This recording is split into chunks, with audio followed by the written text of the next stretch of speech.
সম্মানিত মসজিদের মুসল্লিয়ানে কেরাম, যাবতীয় তারিফ ও প্রশংসা নিবেদন করছি আল্লাহ রাব্বুল আলামিনের জন্য। আমরা বলছি আলহামদুলিল্লাহ। সালাত ও তাসলিম অবতীর্ণ হোক আল্লাহর রসুলের ওপর সাল্লাল্লাহু আলাইহি ওয়াসাল্লাম। ফাইন্নী উসীকুম ওয়া নাফসি আওয়ালাম বিতাকওয়াল্লাহ। খুতবার শুরুতে আমাকে এবং আপনাদেরকে আল্লাহ তাআলার ব্যাপারে তাকওয়ার নীতি অবলম্বন করার উপদেশ দিচ্ছি। অতঃপর আমরা জেনে নিই আজকের খুতবার আলোচনার বিষয় ইতিহাসের সাক্ষী মুহাম্মদুর রাসূলুল্লাহ সাল্লাল্লাহু আলাইহি ওয়াসাল্লামের বিদায় হজ। গুরুত্বপূর্ণ বিষয় নিয়ে তথ্য এবং তথ্যবহুল সংক্ষিপ্ত বিবরণ পেশ করব ইনশাআল্লাহ। ওমা তৌফিকি ইল্লা বিল্লাহ, আলাইহি তাওয়াক্কালতু ওয়া ইলাইহি উনীব। মুহাম্মদুর রাসূলুল্লাহ সাল্লাল্লাহু আলাইহি ওয়াসাল্লাম জীবনে 4 বার উমরা করেছেন, হজ করেছেন মাত্র একবার। এটাই তার জীবনের প্রথম হজ, এটাই ছিল শেষ হজ। এই হজ শেষ করার 3 থেকে 4 মাসের মাথায় তার ওফাত হয়ে যায়, মানে আল্লাহ তাকে দুনিয়া থেকে তুলে নেন। সেজন্য ঐতিহাসিকগণ এই হজটিকে নাম দিয়েছে বিদায় হজ। মুহাম্মদুর রাসূলুল্লাহ সাল্লাল্লাহু আলাইহি ওয়াসাল্লামের উপরে হজ ফরজ হয়েছিল 9ম হিজরিতে। তখন তিনি খুব ব্যস্ত ছিলেন। ব্যস্ত বলতে যখন মক্কা বিজয় হয়ে গেল, তখন সারা পৃথিবীর সুপার পাওয়ার রাসূল সাল্লাল্লাহু আলাইহি ওয়াসাল্লামের সাথে সাক্ষাৎ করতে আসতেন। কী এক সভ্যতা! বিভিন্ন অঞ্চল থেকে রাষ্ট্রনায়ক এবং তাদের প্রতিনিধিরা মুহাম্মদ সাল্লাল্লাহু আলাইহি ওয়াসাল্লামের কার্যপ্রণালী দেখার জন্য আসতেন, যে কী সভ্যতা মুহাম্মদ সাল্লাল্লাহু আলাইহি ওয়াসাল্লাম প্রচার করছেন, যে গোটা জাতি বাঁধ ভাঙ্গা জোয়ারের মতো তার আদর্শকে মেনে নিচ্ছে। তারা এসে দেখতে পেলেন যে বিষয়টা, যে মুহাম্মদ সাল্লাল্লাহু আলাইহি ওয়াসাল্লাম খেজুর পাতার ছাউনি, খেজুর পাতার ছাদ দিয়ে তৈরি একটা মসজিদের নিচে বসে আছেন, যার ফ্লোর হচ্ছে ধুলাবালিতে ভরা, এবং সেখান থেকেই তিনি এই গোটা বিশ্বের নেতৃত্ব দিচ্ছেন। আলহামদুলিল্লাহ। অর্ধ পৃথিবী করেছ শাসন, ধুলোর তখতে বসি, খেজুর পাতার প্রাসাদ তোমার, বারে বারে গেছে খুশি। মুহাম্মদ সাল্লাল্লাহু আলাইহি ওয়াসাল্লামের উপর যখন 9ম হিজরিতে হজের ঘোষণা আসলো, আলিল্লাহি আলান নাসি হিজ্জুল বাইতি মান ইসতাতা ইলাইহি সাবিলা, আল্লাহর জন্য হজ করা ফরজ ওই সকল মুমিনদের জন্য যাদের খানায় কাবা পর্যন্ত পথ চলার খরচ সক্ষম, যাদের শারীরিক এবং আর্থিকভাবে যারা সক্ষম, তাদের উপর হজ করা আল্লাহর জন্য। আয়াত নাজিল হওয়ার পর রাসূল সাল্লাল্লাহু আলাইহি ওয়াসাল্লাম হযরত আবু বকর সিদ্দিক রাদিয়াল্লাহু তাআলা আনহুকে আমিরুল হজ করে পাঠালেন, এবং তিনি যখন মক্কার পথে রওনা দিয়েছেন, তখন মুহাম্মদুর রাসূলুল্লাহ সাল্লাল্লাহু আলাইহি ওয়াসাল্লামের উপরে সূরা আত-তাওবার প্রথম আয়াতটি নাজিল হয়। সূরা আত-তাওবা যার আরেক নাম সূরা আল বারা। এই সূরাটা ব্যতিক্রমধর্মী সূরা। এই সূরার প্রথমে বিসমিল্লাহ নাই, আপনারা দেখবেন সব সূরার শুরুতে বিসমিল্লাহ আছে, কিন্তু সূরা আত-তাওবার শুরুতে বিসমিল্লাহির রহমানির রহিম নেই। এর অনেক ব্যাখ্যা লোকেরা বলেছে। এর মূল বক্তব্য হচ্ছে মুহাম্মদ সাল্লাল্লাহু আলাইহি ওয়াসাল্লামের সময় সেই জামানায় সূরা তাওবার শুরুতে বিসমিল্লাহ বলা হতো না, ছিল না। আজও পৃথিবীর বিভিন্ন জাদুঘরে হযরত ওসমান রাদিয়াল্লাহু তাআলা আনহুর আমলের হাতের লেখা যে কোরআনে কারীম আছে, সেখানেও সূরা তাওবার শুরুতে বিসমিল্লাহ নেই, তাই এটা রাখা হয়নি। তো আল্লাহ রাব্বুল আলামিন ঘোষণা করলেন, বারাআতুম মিনাল্লাহি ওয়া রাসূলিহি ইলাল্লাযিনা আহাদতুম মিনাল মুশরিকিন। কারণ এর আগে একটা লম্বা ঘটনা আমরা জানি, যে হুদাইবিয়ার সন্ধি হয়েছিল 6ষ্ঠ হিজরিতে। রাসূল সাল্লাল্লাহু আলাইহি ওয়াসাল্লাম 1400 সাহাবী নিয়ে যাচ্ছিলেন ওমরা করতে। হুদাইবিয়া নামক এক জায়গায় তাদেরকে আটকে দেওয়া হলো, বলে না, আমরা তোমাদেরকে মক্কায় ঢুকতে দেব না। অনেক কথা কাটাকাটির পর একটা অসম চুক্তি স্বাক্ষরিত হলো। ইতিহাসে একে বলা হয় হুদাইবিয়ার সন্ধি। এই সন্ধির শর্তগুলো আপাতত দৃষ্টিতে মুসলমানদের বিপক্ষে ছিল, এই জন্য সাহাবী সমাজ অনেক আপত্তি করতেছিলেন। পরবর্তীতে দেখা যাচ্ছে এই সন্ধির যে একটা এক্সটার্নাল বিষয়, প্রত্যেকটা এক্সটার্নাল নলেজের পেছনে ইন্টারনাল অবজারভেশন আছে। এই সন্ধির সব শর্তগুলো ইসলামের বিজয়ের পথকে সুগম করেছিল। আলহামদুলিল্লাহ। যখন এই মক্কার মুশরিকরা রাসূলের সাথে সন্ধির চুক্তি ভঙ্গ করলো, অনেকগুলো শর্ত ছিল, তখন আল্লাহ তাআলা এই সূরা নাজিল করলেন। রাসূল সাল্লাল্লাহু আলাইহি ওয়াসাল্লাম তখন জুমার খুতবা দিচ্ছিলেন, নবম হিজরির ঘটনা, যে কাফের এবং মুশরিকদের সাথে সকল চুক্তিরা রহিত হয়ে গেল।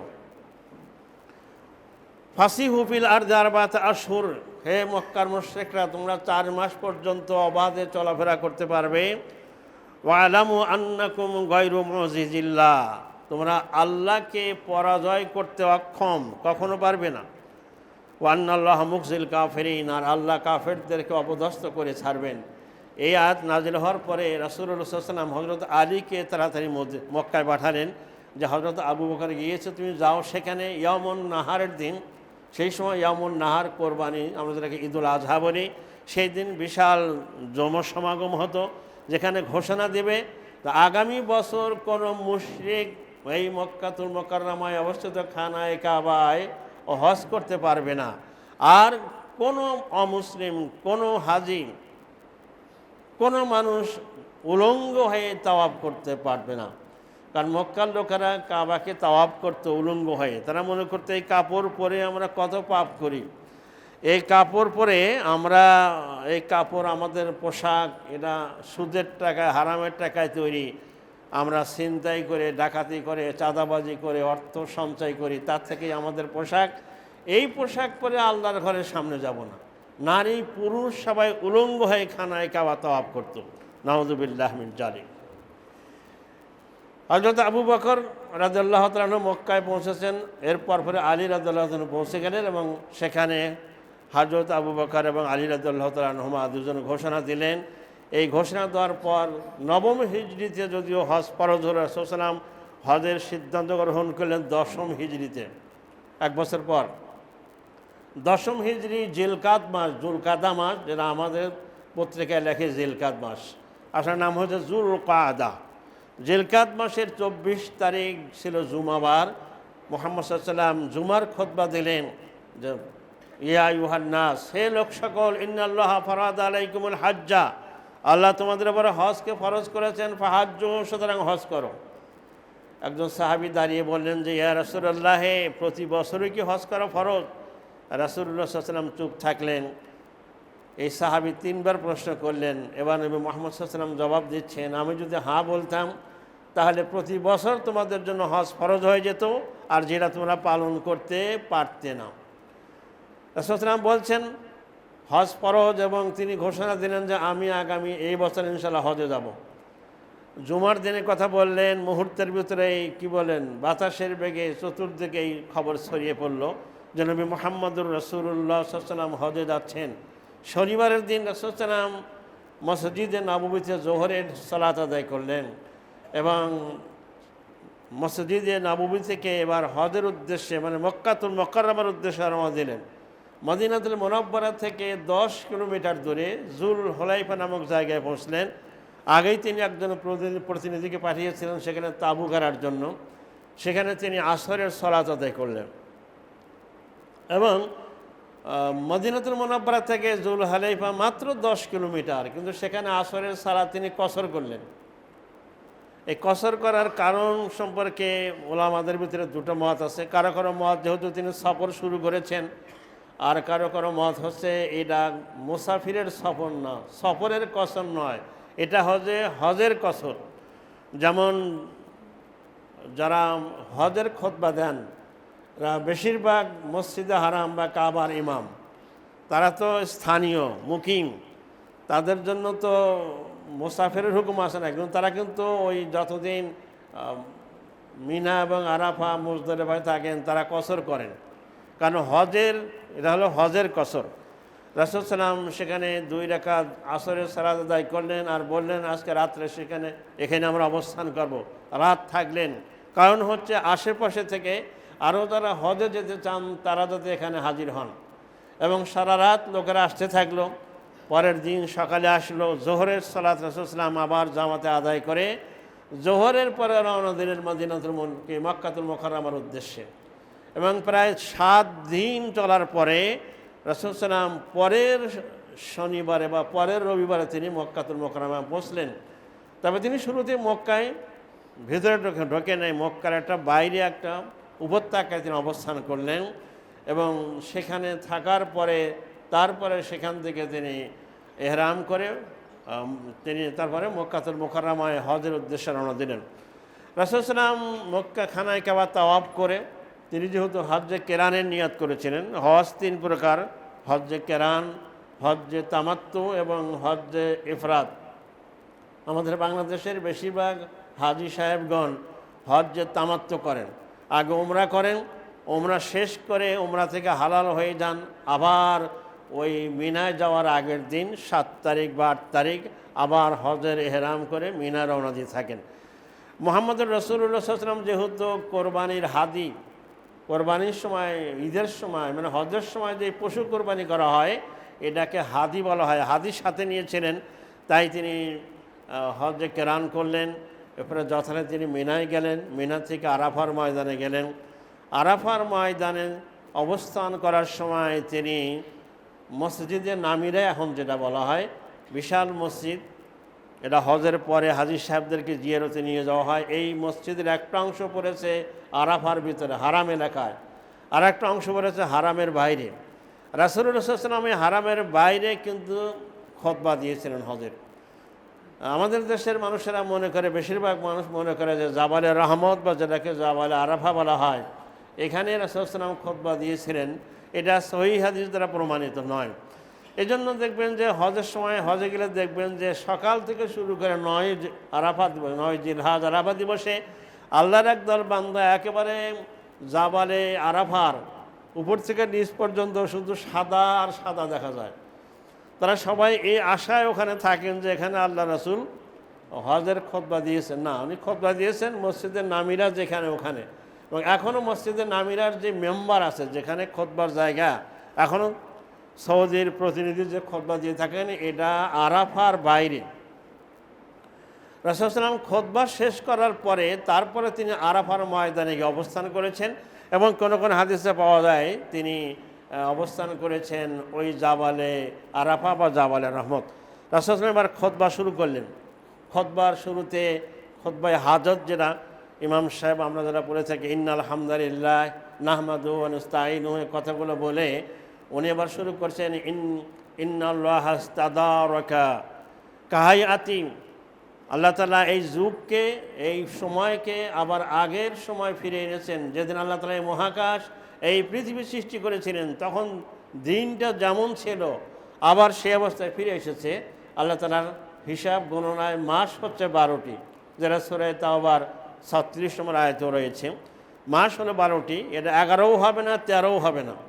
এটা আরবি, বাংলা, ইংরেজি যে ভাষায় যেই জাতি এই মাসের হিসাব করুস, এটা আল্লাহ তাআলা নির্ধারণ করেছেন মাস হবে 12টি। মিনহা আরবাতুন হুরুম, তার মধ্যে 4টা মাস হচ্ছে হারাম মাস, সম্মানিত মাস। সালাসুম মুতাওয়ালিয়াতুম, এই 4টার 3টি মাস হচ্ছে পরপর আসে, জুলকাদা, জুলহাজ্জা, মুহররম ও রজব ও মুদার। আর 4র্থ নম্বর মাস হচ্ছে মুদার গোত্রের রজব, আল্লাযী বাইনা জুমাদাই ও শাবান, যেটা রমজান মাসের আগের মাস। এই খুতবা শুরু করে রাসূল এবার বলছেন ইন্নাল্লাহা হাররামা আলাইকুম, যে আল্লাহ তাআলা তোমাদের উপর হারাম করেছেন তোমাদের ইজ্জত, তোমাদের সম্পদ এবং তোমাদের প্রাণের উপরে। এবং এই বিদায় হজের ভাষণটাকে ঐতিহাসিকগণ, অমুসলিম ঐতিহাসিকগণ, মাইকেল এইচ হার্ট, তিনি বলেছেন এটা একটা মানবাধিকার সনদ। বলুন আলহামদুলিল্লাহ। আমরা অনেক মুসলিম আছেন যারা রাসূল সাল্লাল্লাহু আলাইহি ওয়াসাল্লামের এই বিদায় হজের ভাষণটা এখনও পড়া হয়নি। অনেক মুসলিম এমনও আছেন যারা আল্লাহ রাসূল সাল্লাল্লাহু আলাইহি ওয়াসাল্লামের জীবনীটাও জীবনে পড়েন নাই। তো তার জীবনী না পড়লে আমরা কি করে তাকে রোল মডেল হিসেবে গ্রহণ করব? কারণ তিনি আমাদের জন্য যে হেদায়েতের ব্যবস্থা রেখেছেন, তাকে না শুনলে, তার কথা না শুনলে, তাকে না জানলে কি করে আপনি তাকে অনুসরণ করবেন? কারণ তিনি তো মেসেঞ্জার অফ আল্লাহ, তিনি আল্লাহর পক্ষ থেকে যে বার্তা নিয়ে এসেছেন তা জানতে হলে আমাদেরকে আগে তাকে জানতে হবে, তার জীবনী পড়তে হবে। সেজন্য ইসলাম হচ্ছে নলেজ বেজ রিলিজিয়ন। ইসলাম না জেনে পালন করার সুযোগ নেই। জানলেন আমল করলেন না, এটাও যেমন খারাপ, আর আপনি জানলেন না তাহলে আমল করতেই পারবেন না। ইসলাম শিক্ষার প্রতি গুরুত্ব দিয়েছে। তো আল্লাহ রাব্বুল আলামিন রাসূল সাল্লাল্লাহু আলাইহি ওয়াসাল্লাম যখন বিদায় হজের ভাষণে তিনি খুতবা শুরু করছেন, একটা বিষয় মনে রাখবেন, খুতবা মানেই কিন্তু ভাষণ। খুতবা মানেই বক্তৃতা, যে ভাষাই দেওয়া হোক না কেন। রাসূল সাল্লাল্লাহু আলাইহি ওয়াসাল্লাম খুতবার শুরুতে বলছেন যে আইয়ু শাহরিন হাদা, তোমরা কি জানো সবাই এটা কোন মাস? সাহাবায়ে কেরাম রিদওয়ানুল্লাহ আলাইহিম আজমাইন তারা জানতেন যে এটা জিলহজ মাস, কিন্তু তারা বলেন নাই, তারা সবাই চুপ থাকলো এবং তারা জবাব দিলেন আল্লাহু ওয়া রাসূলুহু আ'লাম, আল্লাহ এবং তার রাসূল সবচেয়ে ভালো জানেন। এটা একটা আদব। সাহাবায়ে কেরামকে রাসূল সাল্লাল্লাহু আলাইহি ওয়াসাল্লাম যখনই কোনো প্রশ্ন করতেন তারা জবাব দিতেন আল্লাহু ওয়া রাসূলুহু আ'লাম, আল্লাহ এবং আল্লাহ রসুল ভালো জানেন। এটা হচ্ছে আমাদের জীবনের জন্য একটা মডেল। কারণ আমরা যদি আল্লাহ ওয়া রাসূল আলাম এই কথাটা বাদ দিয়ে দিই, তাহলে নিজেরাই যদি আমরা আলাম হয়ে যাই, তাহলে যেটা আজকে মুসলমানদের দশা, রাসূল সাল্লাম যা বলেছেন আমরা তা যেমন জানিও না, মানতেও চাই না, নিজের মতো করে আমরা আমল করতে চাই। রাসূল সাল্লাম প্রশ্ন করার পরে সাহাবী সমাধান বললেন যে আল্লাহ রাসূল আলাম, সাকাতা, রাসূল সাল্লাম চুপ থাকলেন। আমরা মনে করলাম যে তিনি বোধহয় মাসের নামটা পরিবর্তন করে দিবেন। তারপরে তিনি বলছেন একটু চুপ থাকার পরে আলাইসা জিলহাজ্জা, এটা কি জিলহাজ মাস নয়? জুলহাজ মাস নয়? সাহাবীগণ জবাব দিচ্ছেন কুলনা বালা, আমরা বললাম কেন নয়, হ্যাঁ এটা জুলহাজ মাস। এভাবে তিনি অনেকগুলো প্রশ্ন করলেন। এরপরে তিনি বলছেন ক্বালা আইয়ু বালাদিন হাদা, এটা কোন শহর? সাহাবী সমাজ চুপ করে থাকলেন। হাত্তা জানান আন্নাহু সাইয়ুসাম, আমরা ধারণা করলাম যে রাসূল সাল্লাম এই শহরের নামটাও বোধহয় পরিবর্তন করে দিবেন। তারপর তিনি বলছেন যে এই শহরটা কি মক্কাতুল মুকাররমা নয়? আমরা বললাম কেন নয়, অবশ্যই এটা মক্কা নগরী।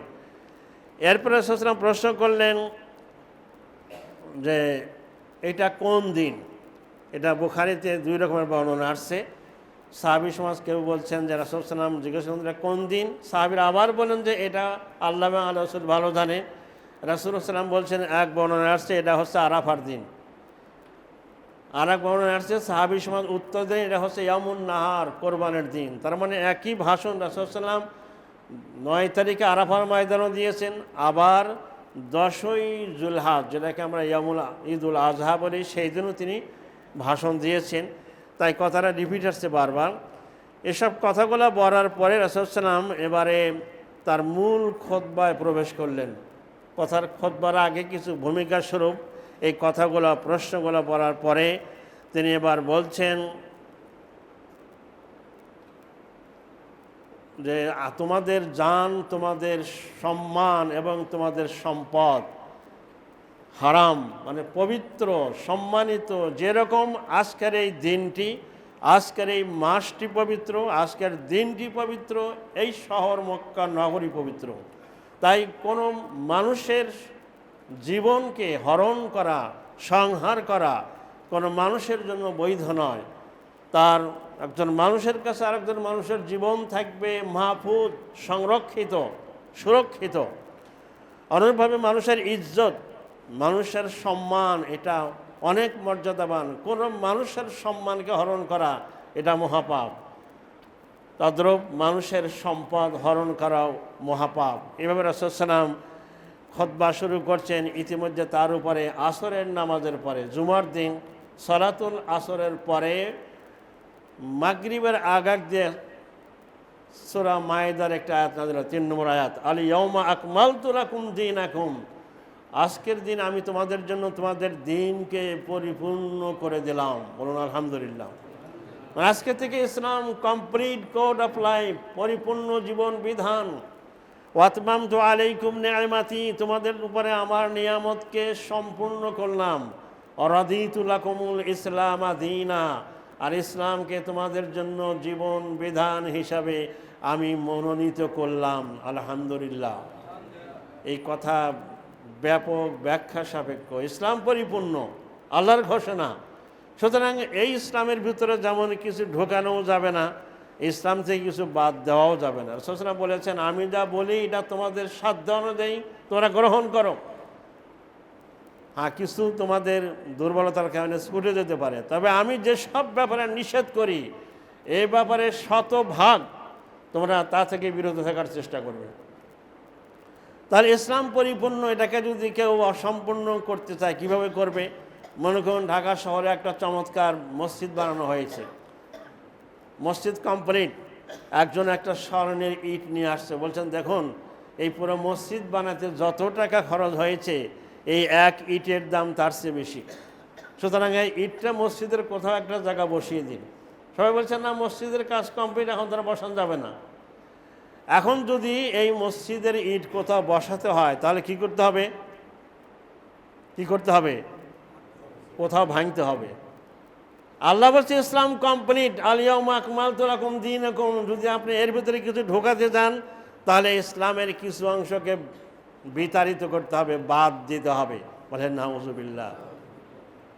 এক গ্লাস পানি ভর্তি দুধ আছে, সেখানে যদি আপনি একটু পানি ঢেলে দেন তাহলে মূল উপাদান দুধ বের হয়ে যাবে।